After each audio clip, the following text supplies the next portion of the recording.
Hello everyone, it's Thumper the Rabid Rabbit. It's No Bun Land. We're back on the farm. It's episode 23. And we're still at it. We just established our sheep farm. And so now it's time to move forward in time a little bit. It's December. Our north field should be ready for grass harvesting. We want to see if we can't get 2 turns out of that. It's going to be tight, so that's why I'm doing this one in December. I'm going to go ahead and take the trailer load of lettuce and honey that we have up just to pad the budget a little bit, because I need to... We own some of our equipment now, but I still need to rent the rear section of the mower, and price isn't terrible right now. It'd be better in a few months, but just need money to do business, boys. All right. So we got that money. And then, you know what all the mowing looks like. So we're just going to skip past all that. And instead, here we are at the end of mowing the north field. We only got 21 bales off of it, but if we can get this and a second cut before we need to turn it over for the sorghum, and that's basically 2 more trailer loads. That's another $40,000 to $50,000+. So, I mean, is it worth the effort?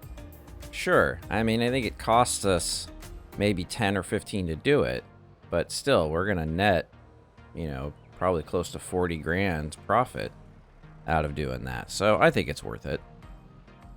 As long as you don't make the mistake that I made right here. I thought after rolling under the field I would seed the rest of it so we could get a full grass harvest. And seasonal growth is on. You can't plant grass in December. Shit. I totally forgot about this, that there's the 3 months of winter here where grass really doesn't grow, but you also can't seed it. So I was just going to seed it and hope that, you know, it would at least start, and then we might be able to cut it in April. But nope, denied. And that was a waste of a couple $1,000s for renting this and buying the seed to put in it. Now granted, we can reuse the seed later, so that the seed cost isn't a loss, but I think renting this particular seeder cost about $1,200, so that is a loss. Because I'm dumb and forgot how seasonal growth works. Oops. But, you know, nothing helps you get over to the despondence of a particularly bad decision like that than to go sell the silage. So it's January now. This is the last load of our silage that we had. Peak pricing, $144,000. Now that's the kind of bankroll that I like to see. Not 100% sure where we're going to spend this yet. Could be some land. Could be some equipment. Definitely going to get another load of sheep or 2 or 3 here into the sheep barn, because the more we put in there, the more we'll accelerate our output there of our wool. And we want to start stockpiling wool so that the investment in the spinnery is worthwhile, because I think the spinnery costs us like 60 grand. And there's no real point in buying that now because, well, we have like no wool. So we need to ramp up our wool production.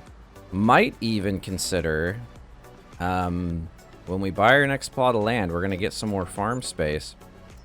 Thinking hard about cotton. I think cotton might be a challenging or expensive crop to grow, but we could use that in the spinnery also.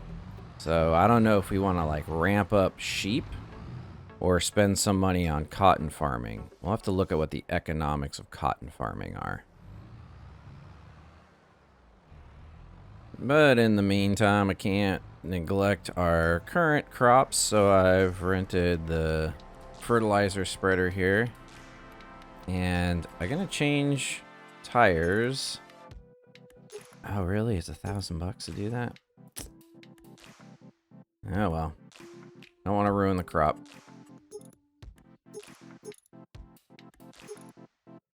Ah, bummer. For some reason, I was thinking it was free to change those tires if you weren't going bigger, but oh well. Oh. Here we go. All right. Interesting. You change the tires and it disconnects all your accessories. So the reason we have this is because we only have one layer of fertilizer on the wheat and canola crop. And we can get another layer on there, I think pretty much up until like the last stage of growth. I don't know where you can't fertilize anymore and lose the advantage. It might be all the way up until the harvest, ready to harvest stage, but I don't want to take any chances. And since I have some money, just going to do a quick once over on this field here with, hopefully, I think last time it was enough to do this whole field and then just a little bit of leftovers. So if I can line it up reasonably well here to not have too much overlap or waste. And I'll just let the AI farmer go as soon as I get it lined up. See if I can, guess I got to turn it on real quick so I can see my width. Whoa, whoa, yeah, that's way over. I gotta move over a few meters here. That's probably better. Yeah, let's let this rip and we'll be right back.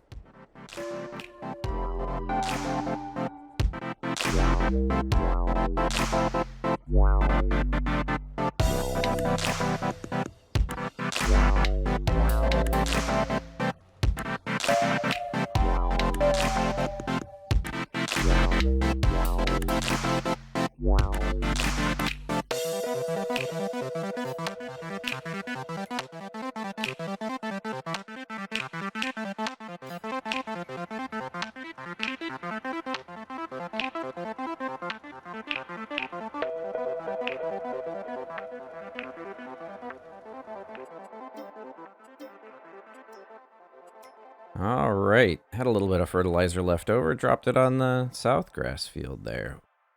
And now, before I forget, used equipment. Actually, there we go.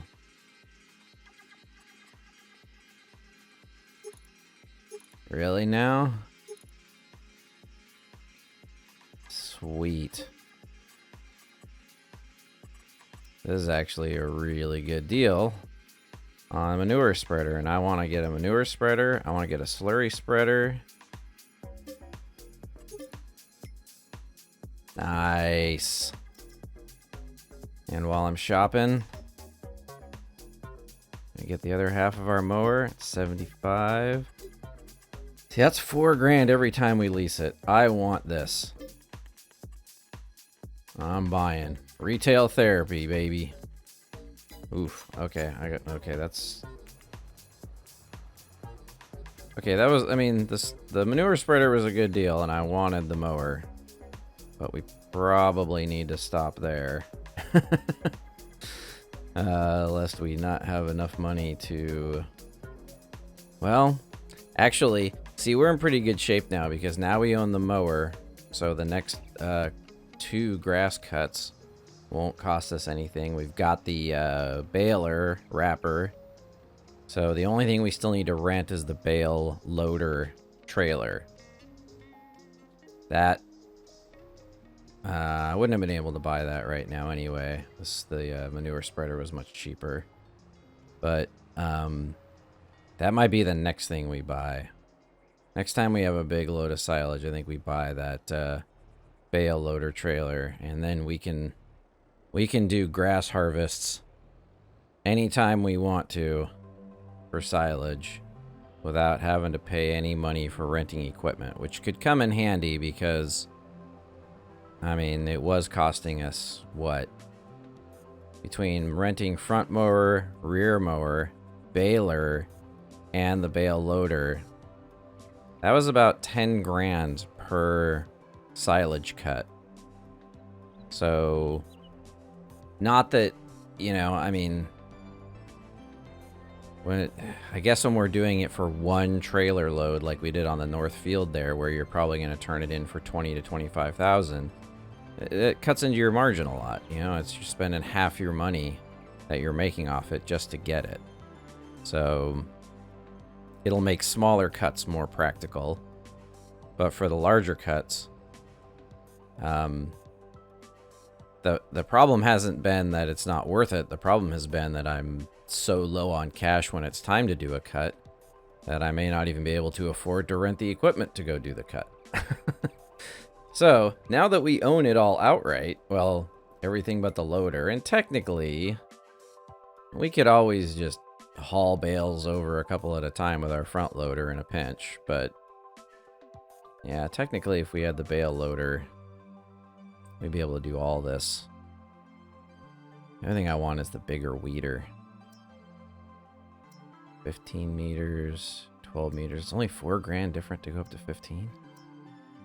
And less horsepower. Doesn't have the seeder option, but I don't care. I'm not seeding while I'm weeding.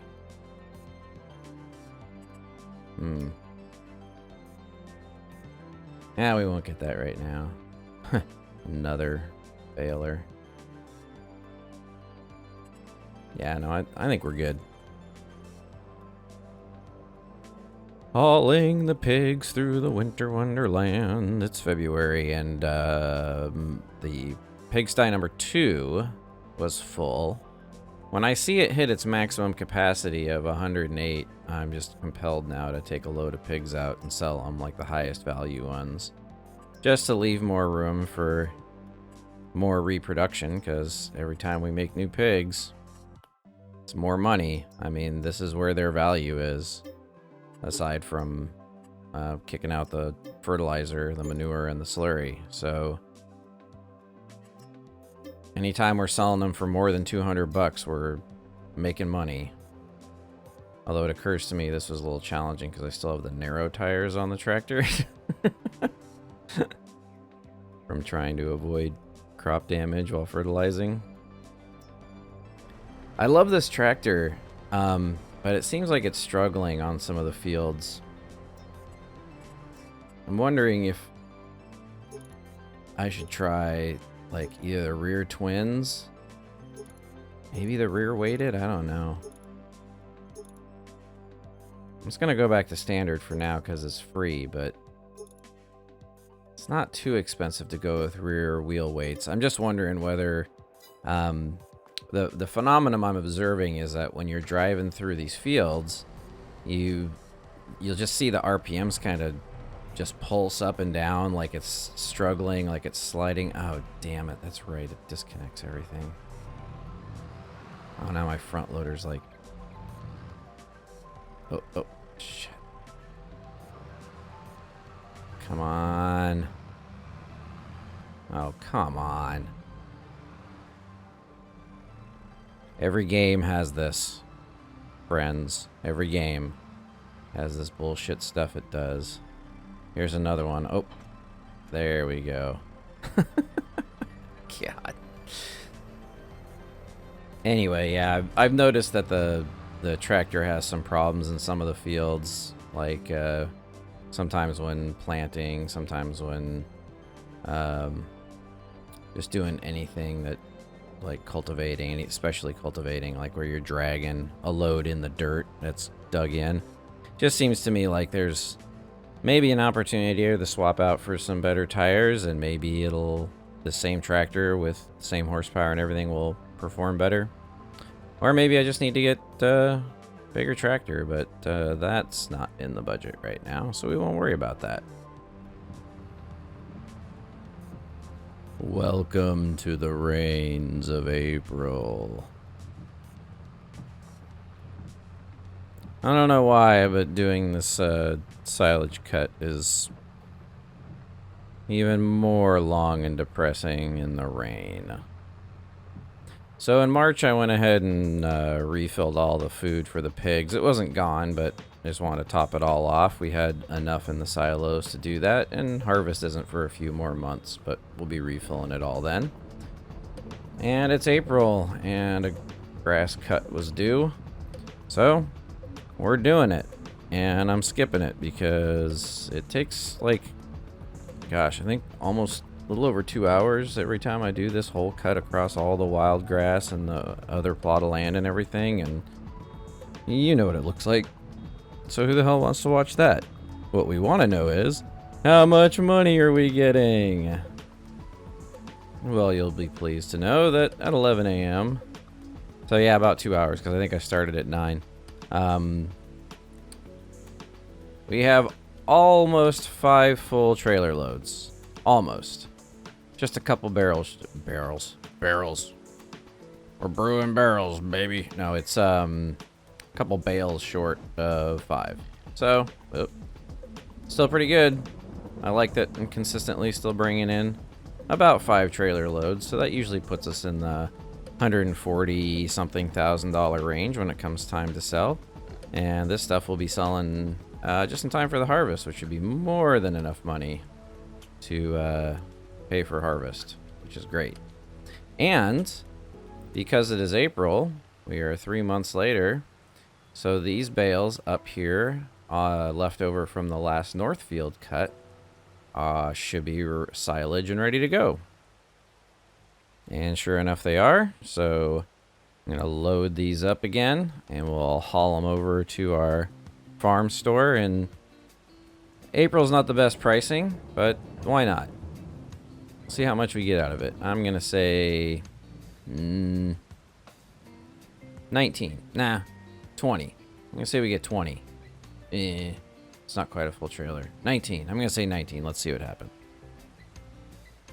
I'm not saying I'm going to complain if it's less than my prediction, which was 19,000. I'd be happy if it's more. Come on. 20. Yeah. Well, you know what that means. We got 60 in the bank.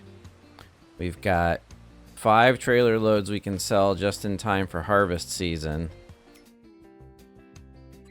We need to turn over to the North Field, which will cost us, I think, less than 20,000. So let's see what's in the... Oh, there it is. There it is. We got our manure trailer last time, and here's the slurry. And this is the good one too. It's not the biggest one. There's a slightly larger one, I think, that we had seen before. Yeah, the Flegel. But this one's so close and it's not that expensive and it's 60% off. Yes. It's half our money, but right now we only need the money to do the North Field turn, which should be like 20... I don't know. I don't even know what this thing is. What does it do? Stack it on a trailer? Or to tow another trailer? Oh, 3 bales. Oh, I see. Oh, yeah. That thing's stupid. How would you want this? Yeah, I want it. I want it. Still in a shopping kind of mood. Take our number plate up by 1.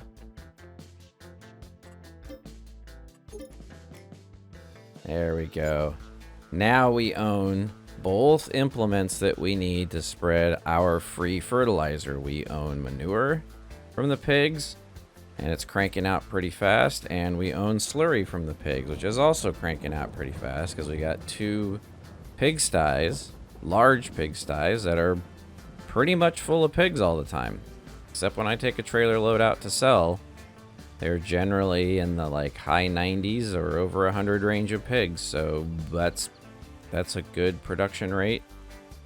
My hope was that they would generate enough manure and slurry that every other year we could do all of our fertilizing just from the pig output. I don't think they do enough to do it every year, but I think they make enough that every other year we can do fertilizing for free effectively. Plus, the strategy on the North Field, the reason I'm doing the grass there is not just to get an extra 20 or 30,000. When we roll that grass crop under before we do the sorghum plant, it gives us double fertilizer from doing a grass crop and roll. So even if we weren't harvesting it, I don't know what it costs. Grass seed is cheap. It doesn't use a lot of seeds, so I'm not sure if it actually costs more to fertilize than to just plant grass and then roll it under. And then cultivate the field and plant your next crop. Like, honestly, if you can wait, I guess you'd only need to wait like probably 2 months for you to turn it under and roll it.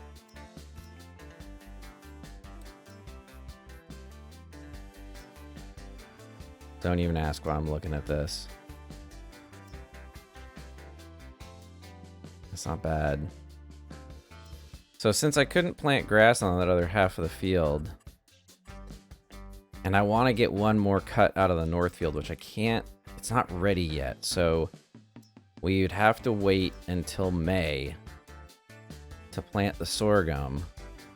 But this month, oh, these are expensive. Woo! Okay, those trailers are a lot cheaper than these machines. I'm thinking I want to do another sugar beet crop. 24,000 a day. Yeah, I think I want to do a sugar beet crop. Just not a big one. It might actually be bigger than the last one we did, because that strip on the left side of the north field there, $5,000. We will have so much sugar beet. But there's a method to my madness here, kids. My thought is that we can actually sell this crop of sugar beet for money, because we don't need it for the pigs. We still have plenty left over for the pigs. Or if we don't need the money, we can just start stockpiling sugar beet and do these small crops here and there. Maybe carve out another small field or do portions of a field like this. Because if we could get the factory for making sugar, I think it might just be called the sugar factory, that would be worth more in a production chain. So we could be making sugar beet, or maybe sugar cane, or one of those products that we start feeding into the sugar processing facility. We could make some money that way. So it's probably a bad idea, but I'm kind of hip to try it. Honestly, this game wouldn't be any fun unless I indulge in my bad ideas. So here we are. I rented a planter. It's not a seeder, it's a planter. And we're going to plant sugar beet.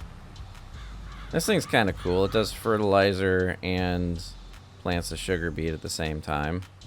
I should already know that. We did one small crop, but man, when we did our sugar beet crop last time, it was a strip that's maybe half this long and not even half this wide. So, and we got, I'm trying to remember back, that was like the first or second or maybe second or third episode, I guess, where we did that, because we were getting the food for the pigs, and we got a lot of sugar beet. We had thousands and thousands of liters, probably like, I think it was like 20,000 liters that's over in that pile. Like, we're never gonna go through that. It's been years, many years, and we haven't gone through that, even close to it.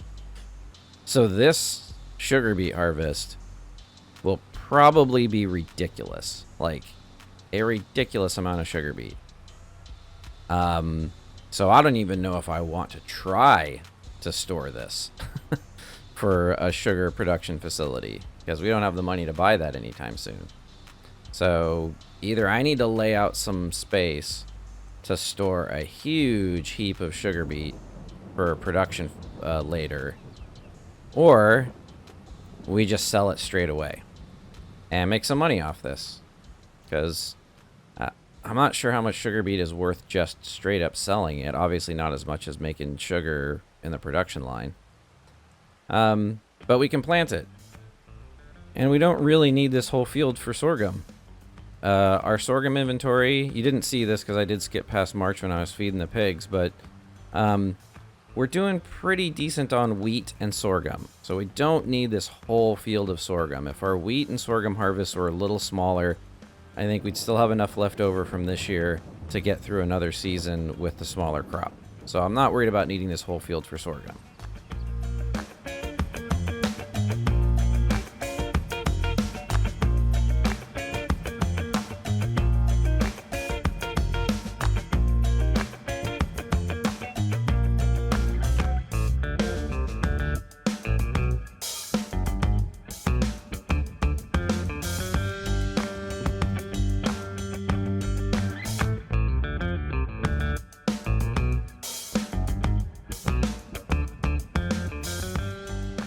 And the final thing we need to do here is roll it.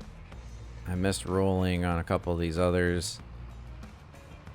I think the rolling bonus is only like 5%.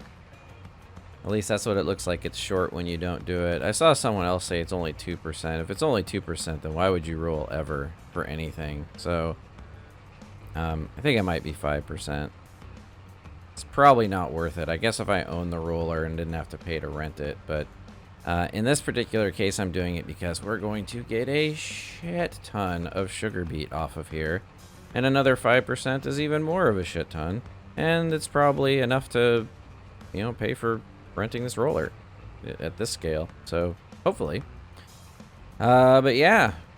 I think this will do it for April. And I think we're getting a little long here for episode 23, so I think I'll wrap up 23 here. But man, what a lucrative episode. We got ourselves that manure spreader for a great deal. We got our slurry spreader for a great deal. And we bought a brand new rear mower so that we own that now. The only thing we haven't gotten for ourselves yet is the bale loader trailer. So maybe that'll be the ambition for next episode. Maybe instead of buying land, we'll get ourselves that trailer and make us a little more self-sufficient on our grass and silage cuts and harvesting here. But I think that'll do it. Until next time, friends, thanks for joining me for episode 23 on the No Bun Land Farm. I'll see you next time, and until then, take care of yourselves, and if you can, someone else too. Have a good night.